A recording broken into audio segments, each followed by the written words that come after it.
Bonjour tout le monde. Bonsoir, bonsoir. Bonsoir Katie. Bonsoir Sophie. Bonsoir Franck. Salut Laure.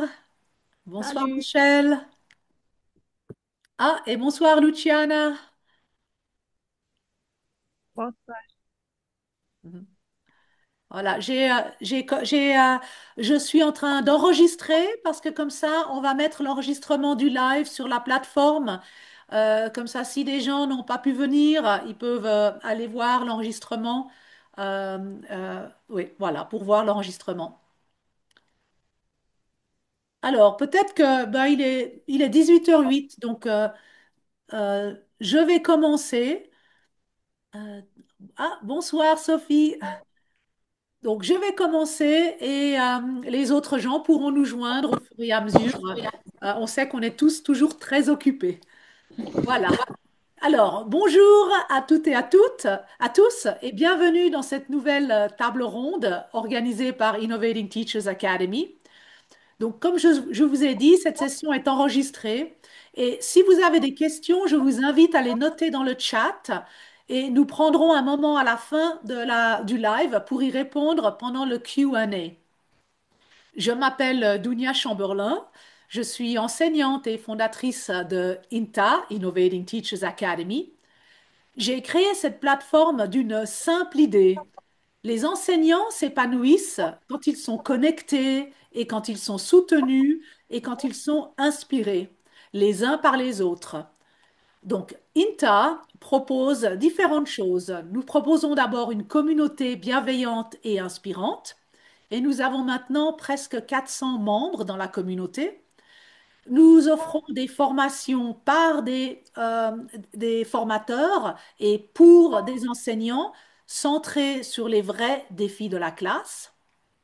Nous offrons des ressources pédagogiques prêtes à l'emploi pour enrichir vos cours. Et nous offrons des lives comme ce soir, des lives interactifs sur les thèmes que nous rencontrons chaque jour dans nos classes. À INTA, on croit profondément que les enseignements ont besoin d'outils concrets, de soutien, mais aussi d'inspiration. Et ce soir, nous avons la chance d'avoir avec nous deux personnes qui incarnent exactement cela. Ensemble, nous allons explorer un thème qui nous concerne tous de près. Comment différencier pour soutenir les élèves avec le TDAH, les 10 et l'autisme? Alors, j'ai la joie d'accueillir deux invités exceptionnels. Nous avons Virginie Blanc-Clame, formatrice et spécialiste des profils neuroatypiques, et nous avons Laurie Lucas, enseignante qui a suivi sa formation et expérimenté ses approches dans sa propre classe. Merci à toutes les deux d'être là ce soir avec nous. On va directement plonger dans le vif du sujet. Alors, je commence avec Virginie. Pour commencer, comment définirais-tu la différenciation pédagogique quand on parle spécifiquement des élèves avec TDAH, des 10 et autisme? Alors, merci, Dounia. Déjà, merci pour ton invitation. Merci pour ta question. Bon, pour moi, la différenciation pédagogique, c'est une philosophie de l'enseignement. C'est-à-dire que, par définition, c'est important de poser le cadre, c'est déjà le fait d'adapter son enseignement pour répondre aux besoins, au rythme et au profil d'apprentissage des élèves. Donc, dès que tu as des élèves différents, attends, je vais vérifier parce que ça fait écho et je me demande si c'est pas mon micro ou alors est-ce que tout le monde a coupé son micro? Désolée, c'est la partie technique, mais si on coupe pas les micros que ça résonne, ouais, c'est bon. Je pense que ça va, c'est passé. Vous m'entendez mieux? Ça va là? Ok, Oui, c'est mieux. super, merci. Alors, du coup, j'expliquais dans sa définition, la différenciation pédagogique, c'est déjà d'adapter son enseignement, l'adapter aux besoins, au rythme de chaque enfant. C'est-à-dire qu'il n'y a pas besoin d'un TND, c'est-à-dire 10, TDAH, autisme, pour déjà faire de la différenciation pédagogique, hein. Concrètement, on ne change pas les objectifs d'apprentissage mais on va changer des chemins pour y parvenir. C'est-à-dire comment je fais pour que tous mes élèves puissent arriver à cet objectif. Donc, on doit tenir compte des différences de rythme, des différences de motivation, des différences de profil des élèves, de langage, parfois même de confiance en soi. Donc, c'est une philosophie parce que c'est reconnaître en fait que tous les élèves, ils peuvent apprendre. Pas forcément de la même manière, ni au même rythme, mais pour moi, c'est ça la différenciation pédagogique. Ah, j'aime beaucoup, comme tu dis, que c'est vraiment reconnaître que tous les élèves peuvent apprendre, mais après, il faut Exact. simplement différencier par rapport à leur rythme, leur motivation et leur profil.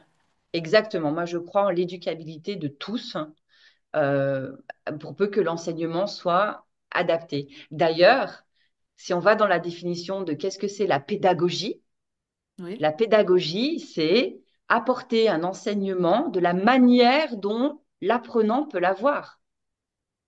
tout à fait, exactement. Voilà, Et, voilà. et est-ce que tu pourrais nous dire concrètement, qu'est-ce que ça veut dire pour un enseignant dans sa salle de classe? Alors, l'hétérogénéité qu'on a dans les classes aujourd'hui, bah, c'est la norme en fait. Ok, on peut Mhm. plus enseigner, si je peux dire entre guillemets, pour un élève moyen. Ça n'existe pas. Donc, il faut répondre à cette diversité. Donc, ça vient des besoins particuliers, 10, TDAH, TSA, mais pas que, hein, d'accord? On l'a dit juste avant. Oui, Donc, pour moi, c'est une question d'équité. Donc, concrètement, ça veut dire on va adapter le chemin d'accès au savoir. Donc, on peut jouer sur les supports. Je donne juste quelques exemples, hein. On peut jouer sur les consignes, on peut jouer sur les manières d'expliquer, d'exprimer les choses, on peut jouer sur le temps de pause. L'idée, ça va être de réduire vraiment les obstacles pour que ben, l'élève puisse être disponible, cognitivement parlant, qu'il puisse être concentré. Et ça n'est pas faire plus, en fait, hein, d'accord, la différenciation pédagogique. C'est faire mieux pour chacun, d'accord? Donc, il faut penser la classe comme un espace quand même qui est flexible. Euh, je vais donner un exemple oui. concret. Un élève 10, bah, ça va être éventuellement lui permettre de faire une carte mentale plutôt qu'un texte écrit s'il doit rendre quelque chose.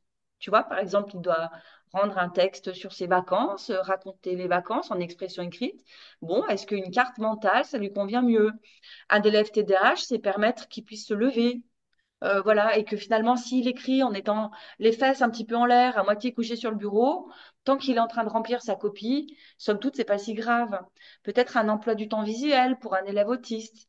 Donc, c'est offrir plus de portes d'entrée dans l'apprentissage sans changer le but final. Et donc, euh, pour, pour mettre en place concrètement ces outils, bah, de toute façon, il faut d'abord observer, mettre en place, ajuster, regarder ce qui fonctionne et faire évoluer beaucoup, beaucoup d'humilité. Voilà, vraiment. Ah ouais, ah ben merci beaucoup. Merci pour ces exemples concrets. Ça aide vraiment pour mieux visualiser et savoir ce qu'on peut faire dans la classe pour différencier. Merci. Laurie, je me tourne vers toi. Qu'est-ce qui t'a amené, toi, à t'intéresser à ce thème? Et qu'est-ce que c'était lié? Est-ce que c'était lié à une expérience particulière ou à une difficulté rencontrée en classe? Euh, moi, je suis, comme l'a dit Virginie, face à une hétérogénéité qui grandit, en fait, Mhm. enfin, voilà, ça se diversifie beaucoup. Je me suis retrouvée dans des situations euh, compliquées avant, où j'avais pas énormément de moyens. Ou du moins les moyens lambda qu'on connaît tous en tant qu'enseignants, qu'on sait tous partager ou qu'on a appris à l'ESP ou à l'IUFM, qui reste, en fait, ça reste très succinct. Et du coup, quand j'ai rencontré Virginie via la plateforme Teddy School, euh, bah, j'ai tout de suite eu envie voilà, de suivre la formation parce que je savais que soit euh, je- j'allais engranger des outils, soit j'allais devoir arrêter mon métier parce que finalement, euh, je l'avais pas choisi pour ça, mon métier. J'arrivais pas à tous les faire évoluer, mes élèves. Pas tous correctement. Donc, à un moment donné, je me suis remise en question et, et je me suis dit, bah voilà, moi par exemple, un élève autiste, j'en connais pas les spécificités, j'en ai jamais entendu parler dans ma formation, mais j'en ai de plus en plus. Donc concrètement, je fais comment, je fais quoi? Parce que on reste toujours sur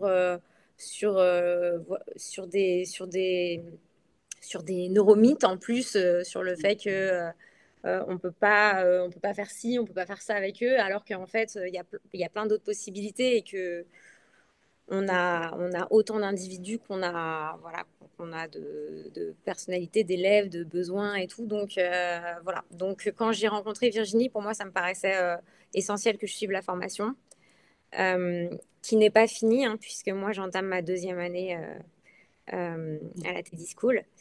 Euh, et voilà, voilà pourquoi je me suis tournée vers Virginie. Oui, et ça, on l'entend souvent de beaucoup de professeurs, que cette diversité, elle grandit dans les classes, et que c'est difficile maintenant à différencier pour tous ces élèves.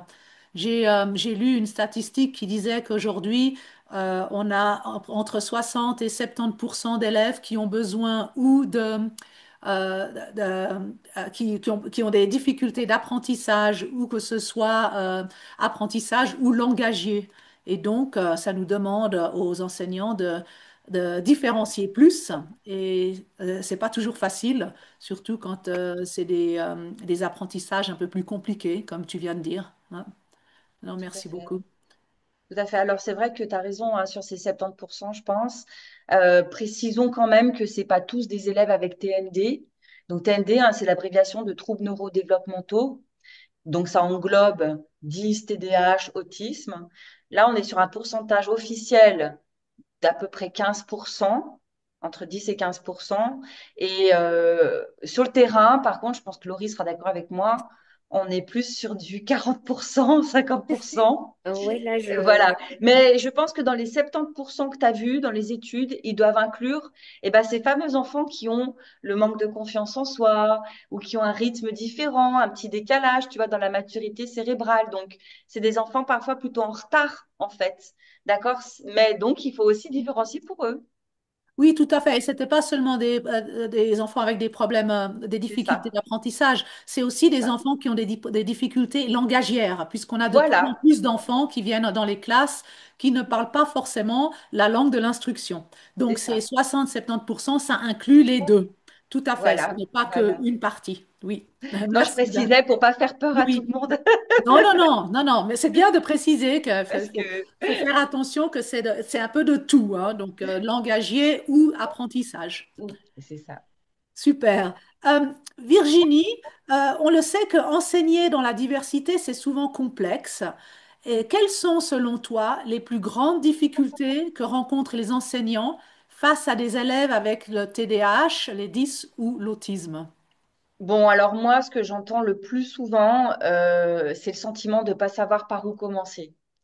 Et la première chose qui revient, c'est vraiment, tu vois, des phrases du genre, bah oui, mais moi, je veux bien adapter. Il y a toujours cette volonté hein, de bien faire. Mais j'ai déjà 25 élèves, comment je fais? Ça, c'est le premier point, la peur. On a peur de s'engager. Ensuite, le 2, on manque d'informations concrètes. Donc, qu'est-ce que je vais faire? Et puis, est-ce que je risque pas de mal faire? Donc, encore une fois, c'est une peur, mais tu vois, c'est une autre peur. C'est la peur de ne pas faire comme il faut. Euh, et puis, parfois, c'est la gestion du comportement ou de l'attention qui va être épuisante pour l'enseignant. Donc, euh, concilier les besoins spécifiques de certains élèves avec la dynamique globale de la classe, c'est hyper compliqué. Ouais. Donc, c'est là que l'accompagnement, la formation, les échanges entre collègues deviennent vraiment essentiels. D'ailleurs, toi et moi, quand on avait commencé à échanger toutes les deux, Oui. c'était peut-être déjà l'année dernière, un petit peu, hein, je t'avais dit rapidement, pour moi, la formation, c'est un départ, mais derrière, la supervision, c'est la suite. Parce que la difficulté, c'est d'aller chercher des outils en formation, mais de se retrouver seul comme ça dans sa classe, à devoir les appliquer et à pas être sûr de faire comme il faut. Donc, euh, que ce soit de changer les supports, de modifier des consignes, segmenter des tâches, euh, de changer les modalités, ou même des attentes. Qu'est-ce que j'ai comme attente? Je pense que ça doit tellement être pensé en amont, ça doit tellement être intégré dans la planification, dans la dynamique de classe, que ça peut être vécu comme une contrainte, avec en plus derrière la peur d'échouer. Donc tu fais contrainte plus peur d'échouer, bah voilà le défi et la réalité du terrain aussi, hein. Oui, tout à fait. Non, c'est vrai. Et la plupart des enseignants avec qui je parle, ils sont très motivés. Ils veulent différencier, ils veulent le faire. Mais comme tu dis, ils ont ces trois différentes peurs et ne savent pas trop comment s'y prendre. Et donc, ils ont besoin de quelqu'un qui peut les accompagner. Et tout à fait, c'est ce qu'on croit très fortement à Innovating Teachers Academy, c'est que on donne une formation, mais la formation ne s'arrête pas après cette classe ou après cette formation elle-même. Il y a un continu après pour soutenir, pour pouvoir poser des questions, pour dire, ah ben, j'ai essayé cette technique, elle n'a pas marché, est-ce que tu pourrais m'aider? Donc c'est très important d'avoir ce suivi.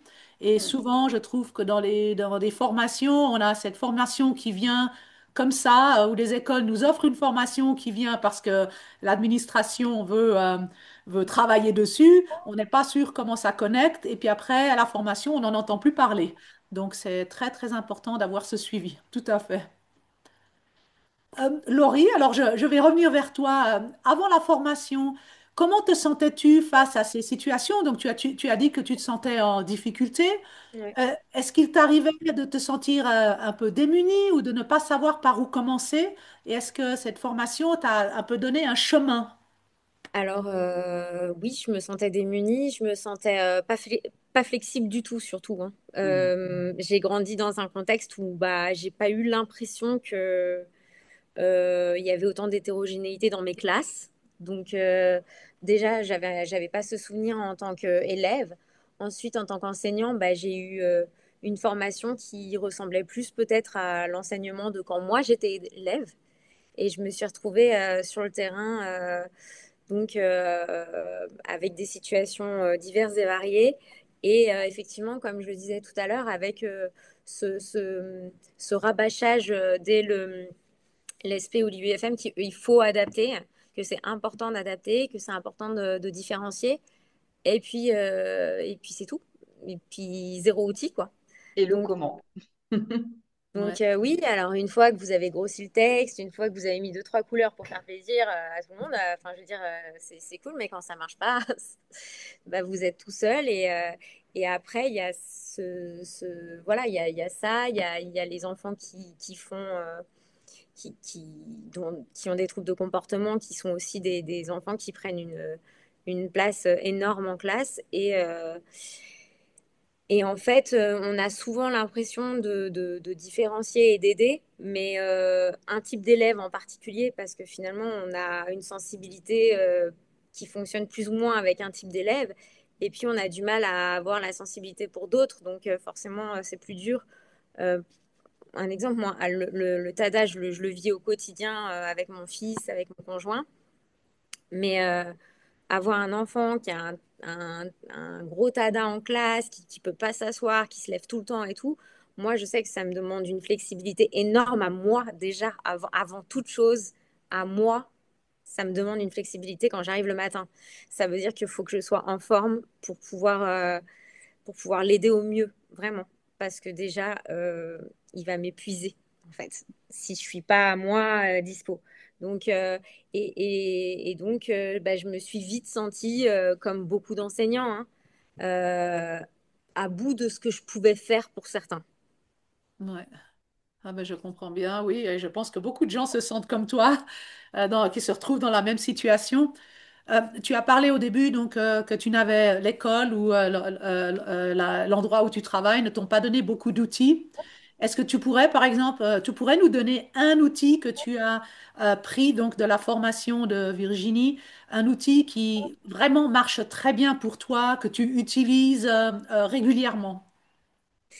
Bah, j'ai envie de vous dire, non, je peux pas vous donner un outil. Je pourrais vous en donner plusieurs, mais je peux pas vous donner un outil type qui fonctionne parce qu'en fait, ça dépend vraiment de mon public. Enfin, je peux vous donner des outils que j'ai eu grâce à la formation, mais je peux pas vous donner un outil type qui fonctionne parce que en essayant de m'adapter et de changer tout le temps les outils pour que ça fonctionne, bah du coup, j'en ai pas un qui sort tout le temps, tout le temps, tout le temps, quoi. Je sais pas si vous me suivez, mais Oui, Bah, oui, c'est ce qu'on essaye, si, je pense que Dunia, tu as bien compris. C'est ce ouais. que j'essaye de leur transmettre justement dans le cours, c'est-à-dire de donner bien sûr une grosse mallette, oui. mais le mot que je dis le plus souvent, je pense que c'est individualisé. Il y a un jour, il y a une de mes apprenantes, il y a quelques années en arrière, qui m'a offert une tasse, elle avait marqué dessus individualisé. Ah ouais, Parce que voilà, on a des outils de base en fait, et on va les personnaliser, les individualiser.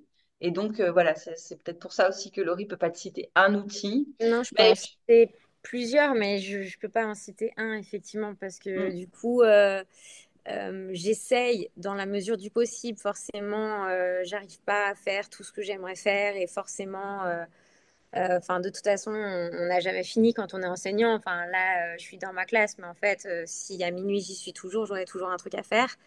Mais du coup, dans la mesure du possible, j'essaye de mieux les connaître déjà individuellement pour pouvoir trouver les outils les plus adaptés parce que finalement, quand on dit personnaliser, bah, on se dit pas qu'on peut personnaliser autant de choses en fait. Et c'est vraiment quand on découvre les exemples de Virginie qu'on se dit je suis trop bête, j'ai pas pensé à ça et ah mais je suis trop bête, ça j'y ai pas pensé non plus.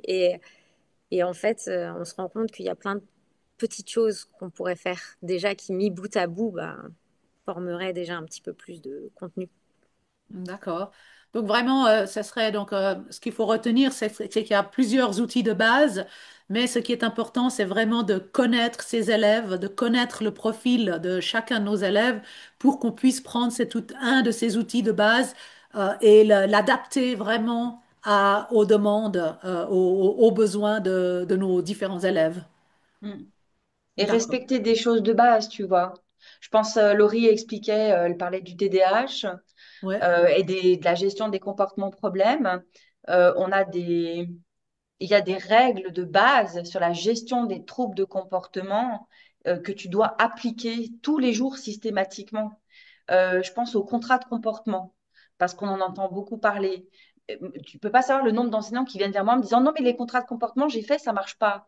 Mais si, ça marche, mais sauf qu'il y a des règles que tu dois appliquer et respecter à la lettre. Il y a des conditions d'efficacité des outils. Et D'accord. si tu ne connais pas ces conditions d'efficacité et que tu les checkes pas tous les jours, bah effectivement, ton outil va pas marcher. D'accord. OK. Super, ah ben merci. Non, Bien. non, c'est bien, il faut qu'on se rappelle de tout ça surtout, et que justement, ouais, de nouveau, euh, que c'est tout connecté à nos élèves, à leurs besoins, Oui, et donc de bien suivre certaines règles, donc quand on a un outil de base, et de suivre certaines règles, de bien les appliquer pour qu'elles puissent marcher avec chacun de nos élèves. c'est ça. D'accord. Euh, J'aimerais retourner vers Virginie. Est-ce que tu pourrais nous dire, donc tu accompagnes de nombreux enseignants dans cette démarche. Pourrais-tu nous partager un exemple concret de différenciation ou d'adaptation qui a vraiment permis à un élève de mieux apprendre et de retrouver confiance? Oh oui, alors des exemples, il y en a beaucoup. Moi, j'avais envie de parler, puisque là, récemment, c'est quelque chose qui est revenu plusieurs fois dans ces dernières semaines sur le terrain. Tu vois, c'était pour tous ces élèves qui ont, alors anciennement, dysgraphie. Je sais Oui, pas si j'utilise la nomenclature récente en parlant de troubles de l'automatisation, de l'écriture manuelle.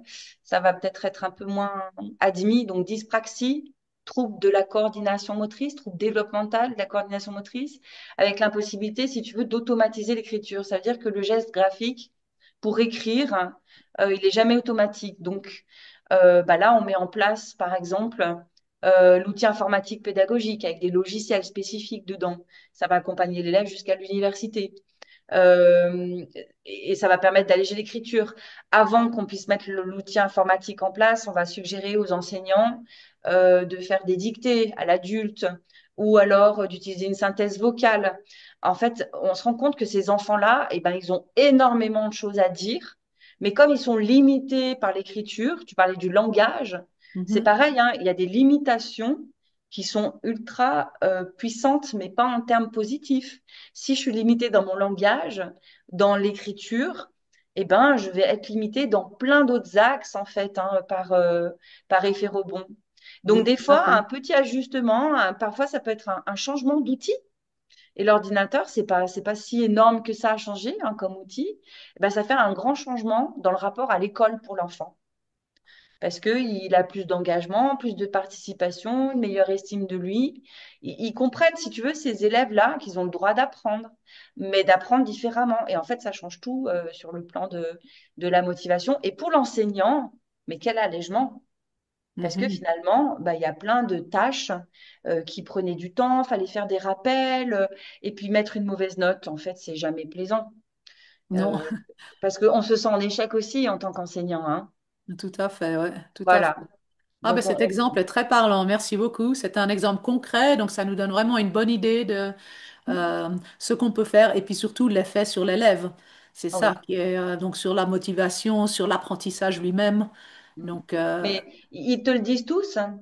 Quand tu leur fais un bilan, puis que tu mets le doigt sur les choses qui dysfonctionnent et que tu mets en place les aménagements, très rapidement, 3 mois, 6 mois après, ils viennent te dire, ah, mais en fait, je suis pas bête. ouais, Ah, mais en fait, t'as vu, maintenant, j'ai des bonnes notes. ouais. On oublie que quand si on a des problèmes de coordination motrice, ça peut affecter beaucoup d'autres choses. Mhm. Et ça peut rendre difficile pour l'élève de démontrer sa compréhension et même peut-être dans l'oral, comme tu dis. Oui, le langage Ouais, aussi, bien sûr. ouais, ça le bloque. Ah ben merci. Mhm. Ouais, c'est un très bon exemple. Merci beaucoup. Avec plaisir. Mhm. Je retourne vers Laurie.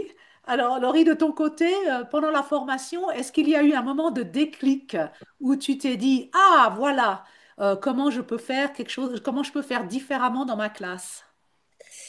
Oui, mais alors quand j'ai lu la question, je me suis dit ça va être super dur de répondre parce qu'en fait les déclics j'en ai eu à chaque cours, je pense. Euh, C'est bien ça, ouais. c'est ce qu'il faut. Non, mais à chaque cours on se dit oh mais ça je peux le faire, ça je peux le faire, ça j'aurais dû le faire. Donc en fait c'est assez voilà.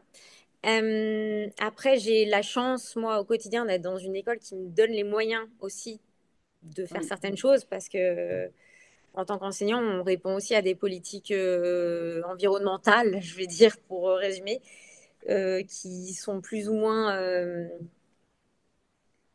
amovibles ou voilà. Donc du coup, moi j'ai un peu de chance d'avoir voilà d'être écoutée peut-être et puis d'avoir un peu de budget aussi pour certaines choses. Mais j'ai notamment découvert des outils en fait, des outils, du matériel pédagogique ou des choses que je connaissais pas ou qui me faisaient peur aussi parce que je les avais vus et je m'étais dit, oh là là, ça va être super compliqué pour moi. Enfin, je les appréhendais. Et en fait, de les manipuler avec Virginie, bah, de pouvoir les voir en vrai, de pouvoir faire aussi des recherches, parce que du coup, on a des évals avec Virginie aussi. Et donc, du coup, de faire des recherches qui permettent du coup de répondre à des besoins spécifiques, bah, prendre ce temps-là.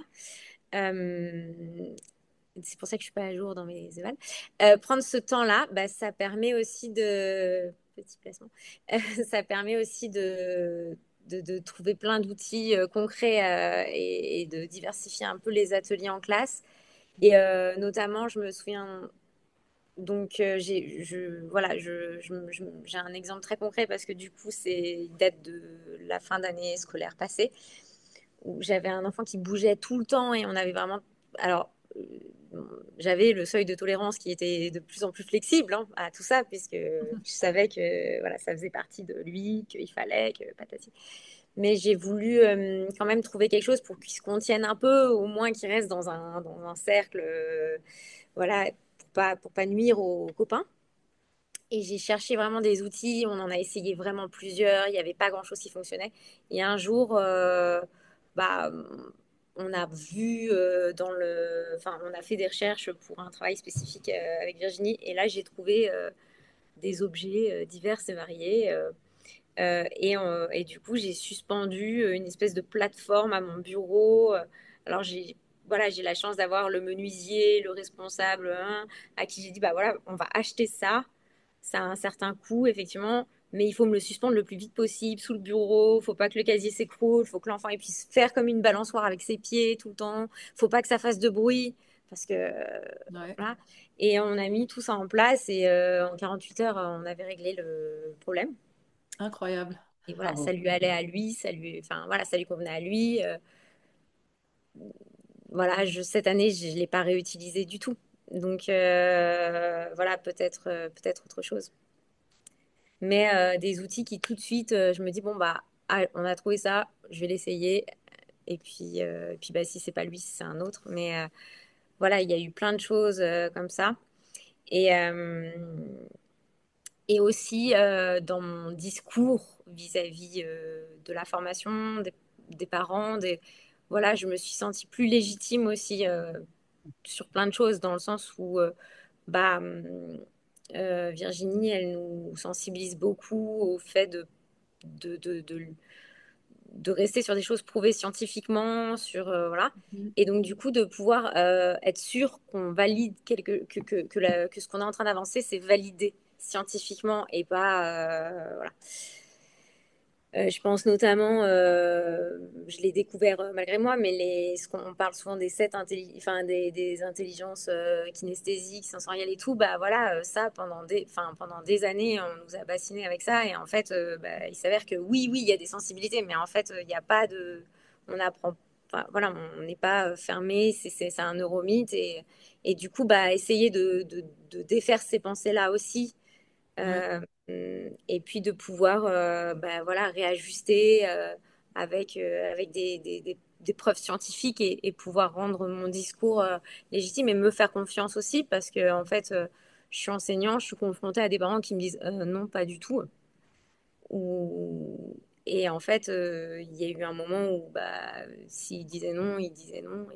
Et maintenant, je peux argumenter en fait. Je peux argumenter et je leur dis, mais attendez, euh, voilà, moi j'ai la chance de suivre une formation qui me permet de vous affirmer ce que je suis en train de vous dire et de vous donner telle référence pour consulter.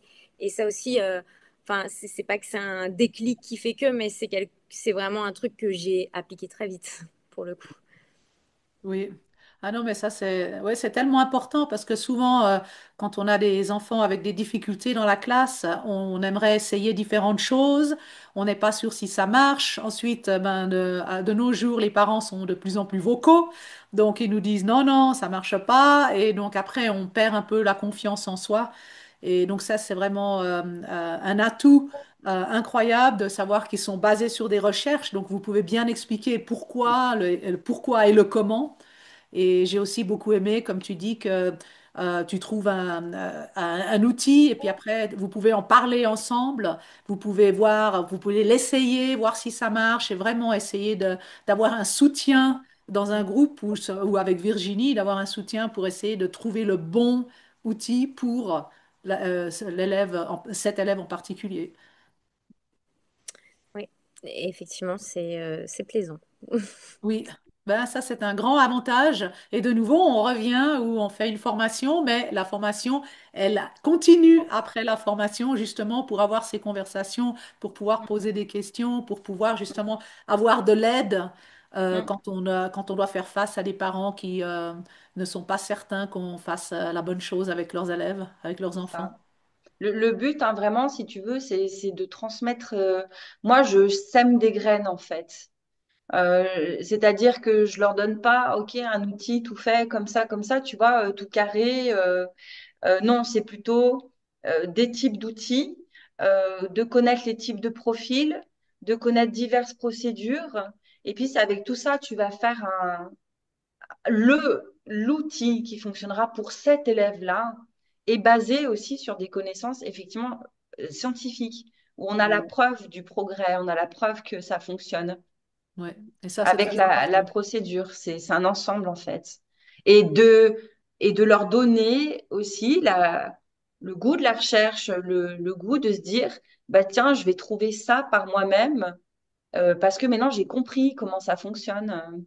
Ouais. Voilà, exactement. Prendre toutes ces différentes choses, les mettre ensemble et créer quelque chose de nouveau C'est pour notre ça, élève, c'est l'essayer, ça. voir si ça marche et si ça marche pas, l'adapter. Ouais, ben Voilà, ça rend aussi, ça rend tout intéressant en plus parce qu'on est en train justement de prendre ces différentes parties, de les mettre ensemble c'est et ça, tout ça, ça donne beaucoup confiance en soi-même. tout à fait. Et ils se sentent spécialistes de leur élève, enfin.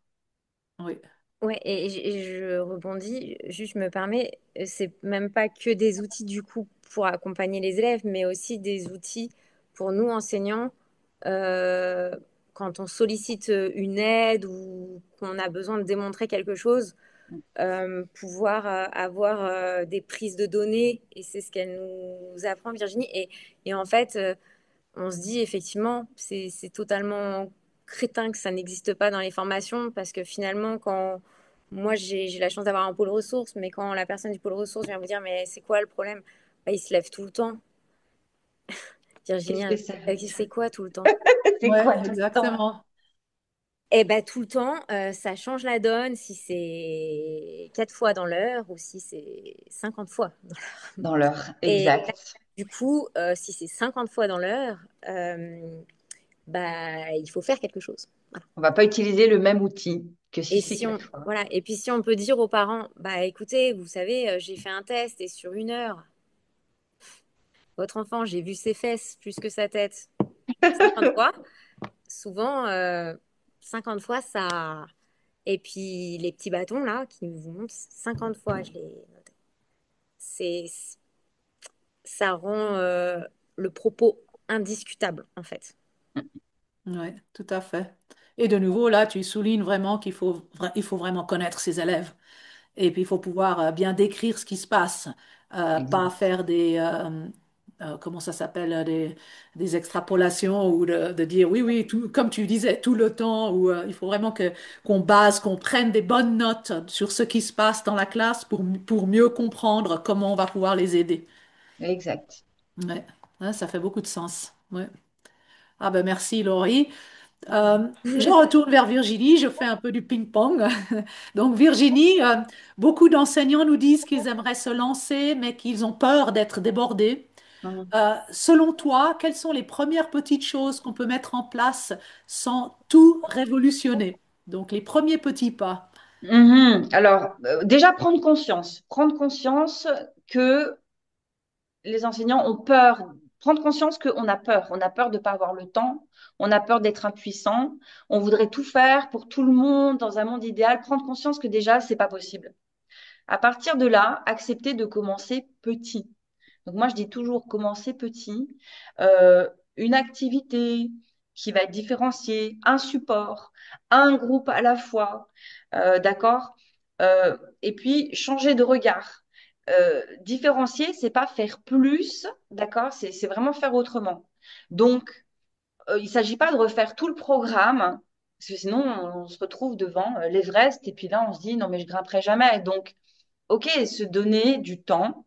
J'aime beaucoup un dessin qui est, je ne sais pas si cette image va parler à tout le monde, c'est deux petits bonhommes qui sont en bas d'un mur comme ça, d'un mur très très grand, hein, d'accord? Et puis devant chaque petit bonhomme, il y a une échelle. Et il y a un petit bonhomme qui a une échelle qui n'a pas beaucoup de barreaux, il y en a peut-être que 5, donc il y a beaucoup d'espace, tu vois, il n'y a pas beaucoup de Mhm. barreaux, hein.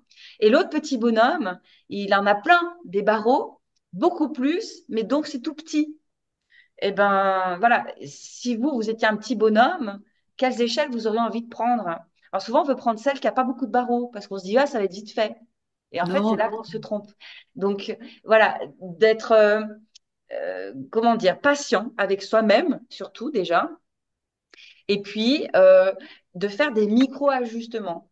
Pas avoir 50 000 objectifs. De toute façon, déjà, on apprend, moi, c'est ce que j'essaie de transmettre, en tout cas, d'apprendre à mes élèves, adultes, apprenants, de leur dire, OK, si on veut modifier déjà juste un comportement, on doit faire un ou deux objectifs à la fois, maximum, pendant plusieurs semaines, hein, tu vois. Ouais. Donc, il ne s'agit pas d'aller vite, c'est des micro-ajustements et accepter d'expérimenter. Je parlais d'humilité tout à l'heure. C'est exactement ça. On teste, on observe, on réajuste. Et si c'est pas tout bon du premier coup, c'est pas grave, c'est normal. Donc voilà ce que j'aurais envie de dire déjà pour Oui, les tout à enseignants qui fait. auraient du mal à se lancer. Cible un objectif. Qu'est-ce que tu veux changer? C'est quoi le pire truc qui arrive à ton élève, avec cet élève? Ouais. Parce qu'on ne Et ça, pourra pas tout changer. c'est très, très important quand on veut commencer à prendre, à mettre en place une nouvelle stratégie ou une nouvelle pédagogie. On peut pas tout changer en même temps et on peut pas le faire vite et dire, bon, mais je vais changer toutes mes classes et je vais faire ça. C'est impossible. Et là, c'est encore plus.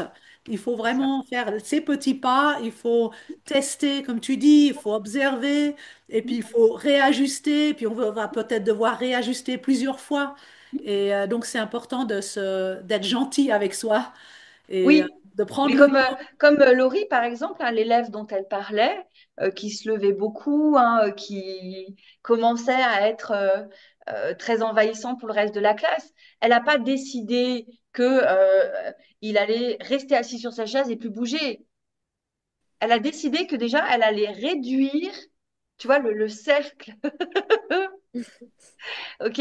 Ça, c'est un petit pas. Ça, c'est un micro-ajustement. Si c'est Ouais, un élève qui se lève de sa chaise, qui coupe la parole, qui fait des bruits de bouche, etc., qui fait tomber sa trousse, OK, ben, on va cibler une chose. Qu'est-ce que tu veux cibler en premier? Peut-être ça peut être les bruits de bouche. Très bien. Donc, on va pas s'occuper du fait qu'il se lève de sa chaise. On va déjà s'occuper des bruits de bouche. voilà, tout à fait. Exactement. Il faut faire une priorité de ce qu'on veut d'abord travailler, ce qui est le plus important, et puis simplement aller une chose à la fois, un pas à la fois, et avancer comme ça. Non, c'est très bien de le dire. Comme ça, d'abord, ça met moins de pression sur les enseignants aussi. On n'a pas l'impression qu'on doit tout changer ce mois-ci et changer tout ce qu'on enseigne pendant toute l'année. C'est pas possible. C'est pas possible. On va se noyer, on va être épuisé. Et donc, et puis ça n'aboutit pas. Ça n'a pas les bons résultats. En plus. Ouais, tout à fait. Ah ben merci de nous rappeler ça. C'est tellement important dans dans notre profession, dans l'enseignement. Je retourne vers Laurie. Alors justement, toi, qu'as-tu mis en place concrètement depuis ta formation? Et surtout, qu'as-tu observé chez tes élèves dans leur concentration, leur motivation et même leur comportement? Pardon. C'est détaillé, hein, donc, pour essayer de faire vite, euh, bien sûr, j'ai adapté ou du moins quantifié mes attentes en fonction de mes élèves. J'essaye, dans la mesure du possible, de personnaliser mes supports euh, ou de proposer des supports différents à certains enfants ou du matériel spécifique. Euh, J'utilise des outils dont je ne connaissais pas l'existence avant, hein, et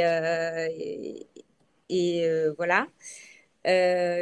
J'essaye de créer des moments où on peut parler de ses émotions aussi, parce que en fait, ça parle à tout le monde, donc ça fait du bien à tout le monde. Je leur apprends à mettre des mots dessus aussi, parce Ah oui. que voilà, c'est et je mets et en fait, je commence par moi mettre des mots sur les miennes. Parce que j'ai aussi vu que l'enfant, quand il a la sensation que l'enseignant, il n'est pas que enseignant, mais qu'il est aussi l'être humain voilà, qui vit comme lui des vagues émotionnelles, ça change un peu la donne déjà. L'enfant, il ne nous regarde pas tout à fait pareil. Donc, souvent, quand je vois il y a une situation un peu stressante, comme une rentrée, ça m'est arrivé de prendre un enfant que je sentais très stressé et très réticent à me suivre et à lui demander s'il pouvait me tenir la main parce que j'étais stressée moi. Donc, en mettant les mots, bah, en fait, il m'a regardé comme si je sortais d'un... Et il m'a suivi, mais avec un plaisir. Il s'est dit, je vais l'aider, elle est stressée, la maîtresse. Voilà. Donc, je commence toujours voilà, à verbaliser. Après, je leur dis aussi quand voilà, je suis fatiguée ou quand ça va être plus dur pour moi. Je leur dis pourquoi quand c'est possible. Et du coup, bah, voilà. Déjà, le fait de moi mettre des mots, eux, ils en mettent aussi. Enfin, voilà, c'est tout bête, mais ça fait pas mal. Après, j'observe beaucoup et beaucoup plus qu'avant. Mhm. Donc, il y a l'élève que je reçois avec son dossier et avec son passif et avec ce que disent mes collègues et puis cette passation, elle est importante parce que voilà, c'est important pour les familles qu'elle soit faite et tout. Mais j'essaye quand même. Alors bien sûr, j'ai mes noms à surveiller, mais j'essaye quand même euh, de le prendre comme un individu que je rencontre pour la première fois et de ne pas le prendre avec le passif.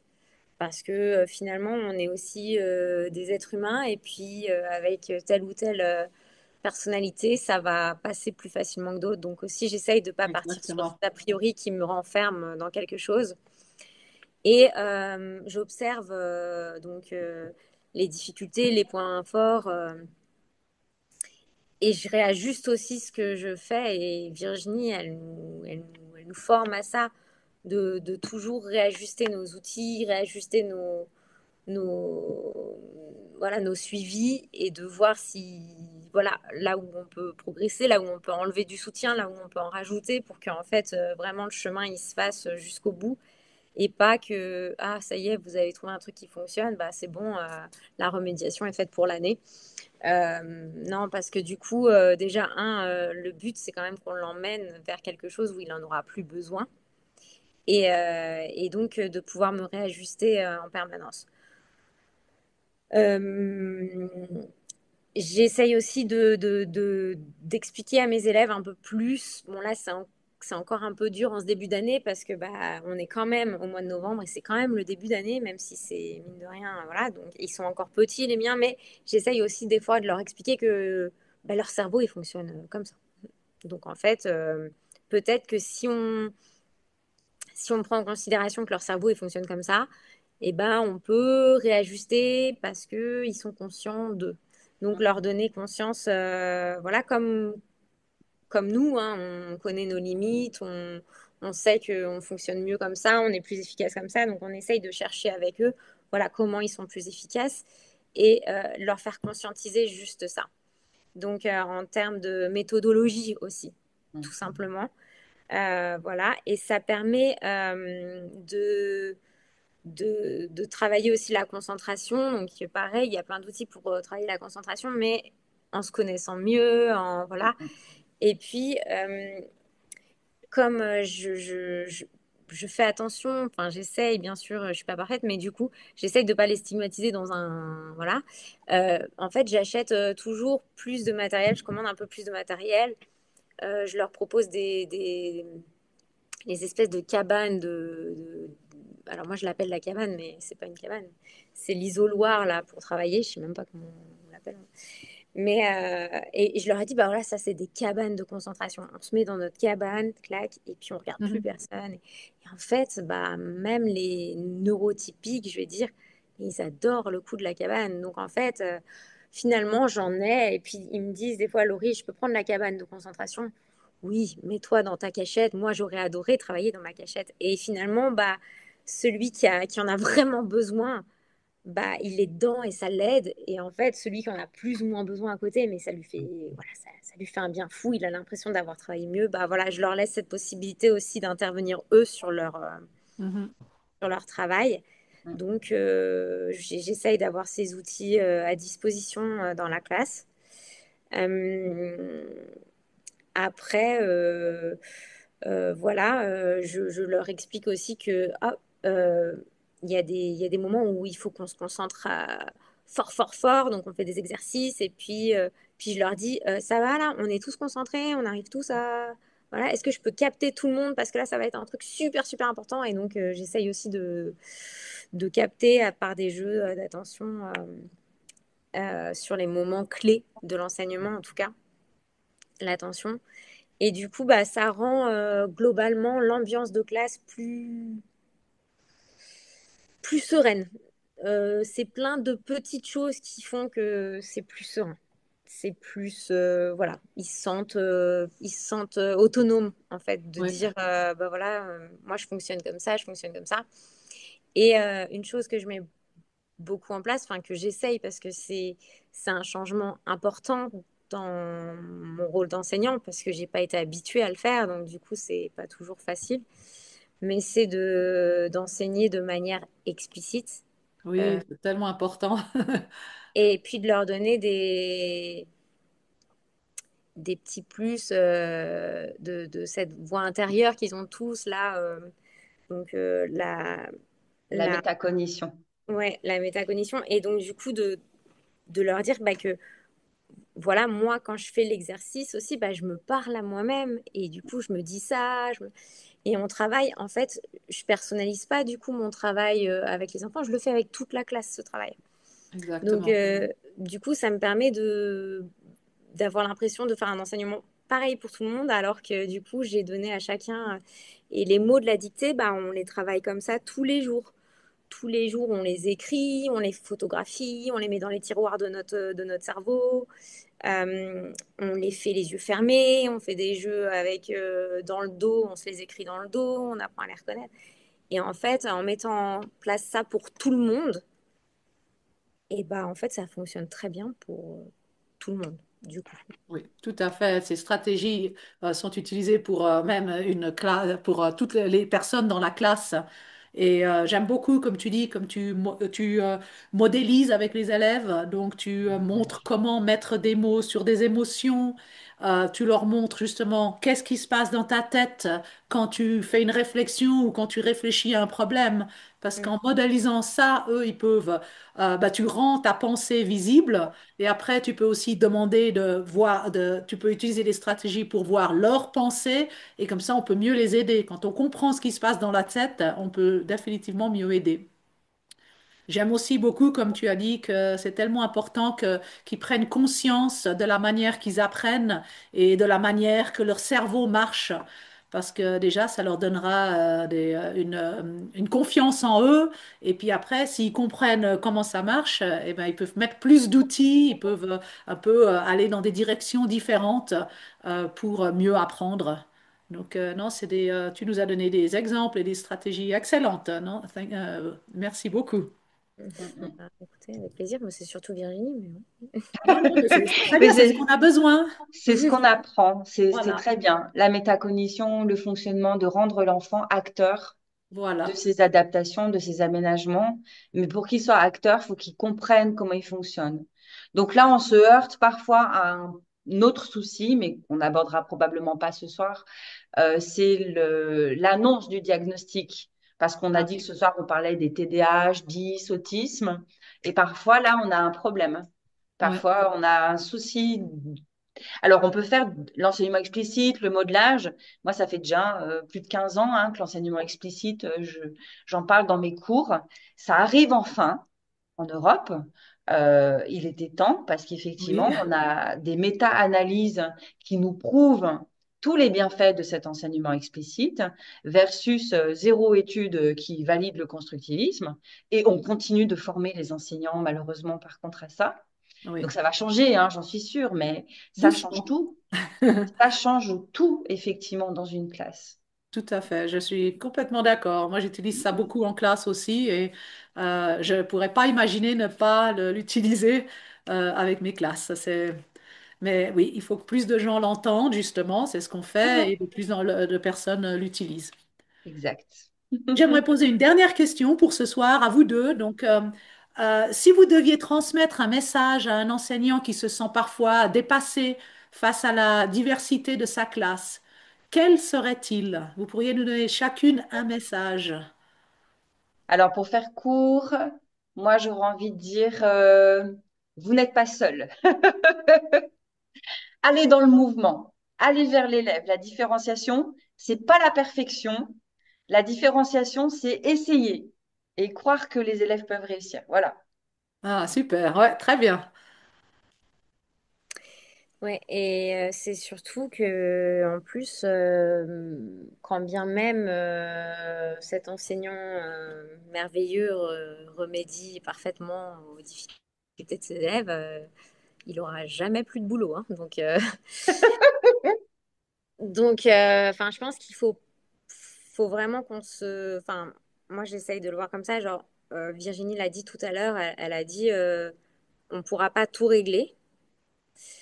Je pense que non, effectivement, on ne pourra pas tout régler. Et en plus de ça, il y a quand même, désolé, mais quelque chose de sociétal Oui, qui fait qu'il y a quand même un dysfonctionnement et que plutôt que de voir les programmes comme quelque chose de rigide, fermé, euh, imaginer plus les compétences à long terme peut-être Mm, et pas et voilà et avoir plus de souplesse sur peut-être atteindre un objectif. C'est voilà, l'atteindre avant décembre, ça n'a aucun intérêt. Enfin, selon moi, ça n'a aucun intérêt de se mettre ce genre de pression. de pression parce que du coup, on est avec des êtres humains, on n'est pas des machines et du coup, enfin, ça me paraît complètement pas du tout dans l'air du temps, en fait.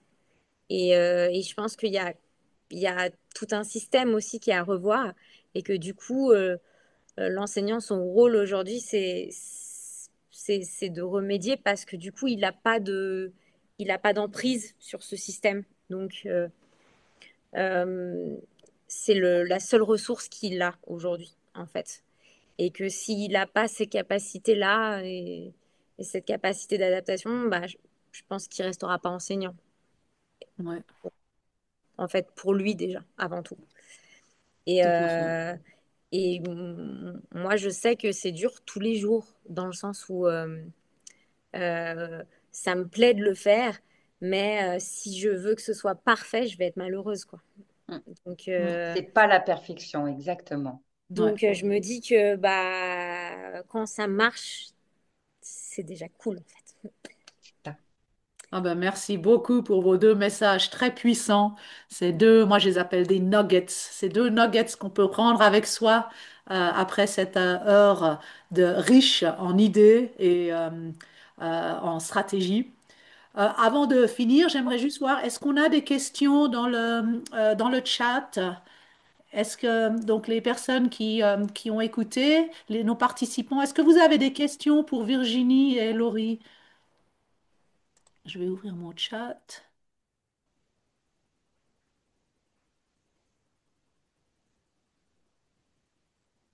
Ben, on dirait que vous avez répondu à toutes les questions qu'on aurait pu se poser. Alors peut-être juste avant de finir, est-ce que Virginie, tu pourrais nous dire, nous parler un petit peu de ta prochaine... Ah, peut-être Laure, est-ce que tu as une question? Oui, merci beaucoup pour vos Oui. présentations.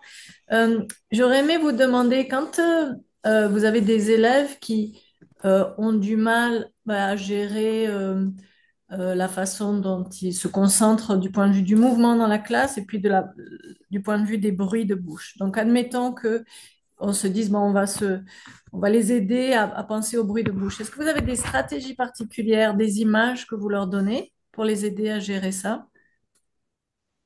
Alors oui, pas forcément des images, ça va dépendre des élèves. Il y a des élèves pour lesquels on va faire un support visuel, mais d'autres élèves pour lesquels on ne va pas faire. La première chose, ça va être de toute façon de savoir qui est cet élève qui fait ces bruits de bouche. C'est quoi son profil? Pourquoi est-ce qu'il y a ces bruits de bouche? Quelle, euh, quelle analyse on peut faire en fait? Parce que faire des bruits de bouche, c'est un comportement. Donc, quels sont les antécédents et quelles sont les conséquences? Qu'est-ce qu'il y a juste avant ce comportement? Quelle est la topographie du comportement et quelles sont les conséquences? Pourquoi il y a ces bruits de bouche? Est-ce que c'est sensoriel? Est-ce que c'est pour obtenir de l'attention? Est-ce que c'est parce que ça a permis une fois d'échapper à la dictée parce qu'il s'est fait sortir de classe? Vous voyez, on a toutes ces questions-là. Donc avant de pouvoir dire on va utiliser tel outil, il va falloir d'abord analyser tout, l'élève, le contexte, le pourquoi, la chaîne comportementale.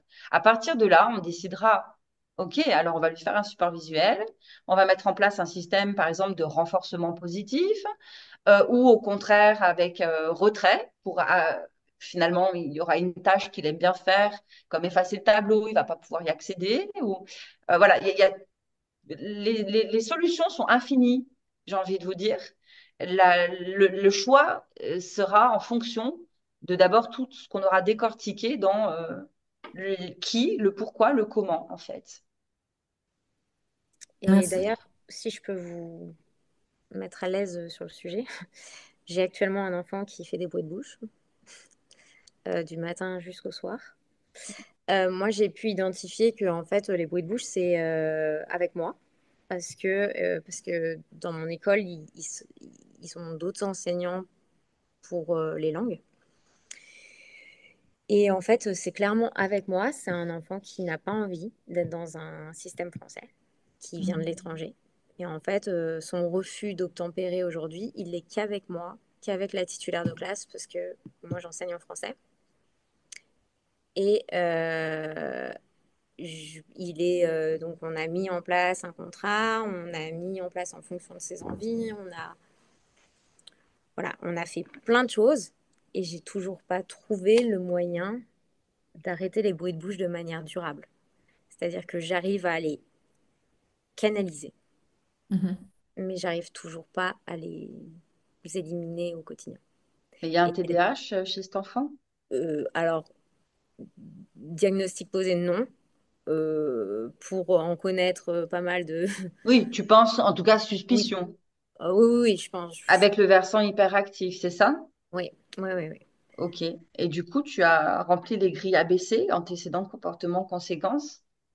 Oui, il y a eu pas mal de choses que j'ai fait et effectivement, j'ai pu observer ça. Mais du coup, là, on est aussi sur tout le contexte culturel avec les parents, le fait d'accepter aussi que bah, voilà, il a quitté un environnement, il est arrivé dans un autre, il n'était pas prêt, ça a été brutal. Il vient de l'autre bout du monde où il était sur une île dans un contexte Montessori et il arrive chez nous qui sommes une formule vraiment très traditionnelle de l'enseignement. Donc forcément, c'est compliqué et donc on touche à tellement de choses que bah là, je pense que malheureusement, c'est la dynamique temps en fait qui va être aussi qui va Est-ce que être. tu sais s'il y avait ça avant? Il n'y avait pas. Il n'y avait pas de bruxisme du tout. Non, pas du tout. Et c'est des phrases ou c'est des bruits qu'il fait? Ah non, c'est des bruits, mais c'est pas des bruits, c'est volontaire. Enfin, il y a une volonté de nuisance plutôt. D'accord, c'est pas sensoriel. Non, c'est pas sensoriel. Il y a Ok, une volonté de nuisance de l'ambiance classe. Parce que ok. à un moment donné, j'ai l'impression d'avoir un chat dans la classe. Ah oui. Si je l'ignore, j'aurai un tigre à la fin de l'heure.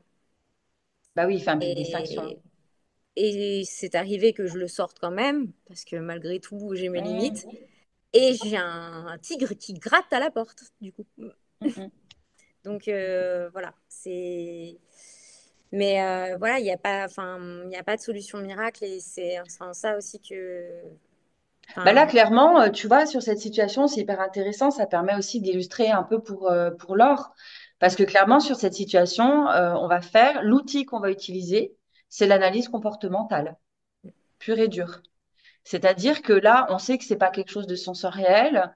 Ça peut être lié à l'hyperactivité, mais en tout cas, ce qui est sûr, c'est qu'on a un comportement qui est bien ciblé et qui devient de plus en plus fort dans son intensité pour obtenir toujours la même conséquence qui est quelle conséquence? L'attention de l'enseignant. ouais.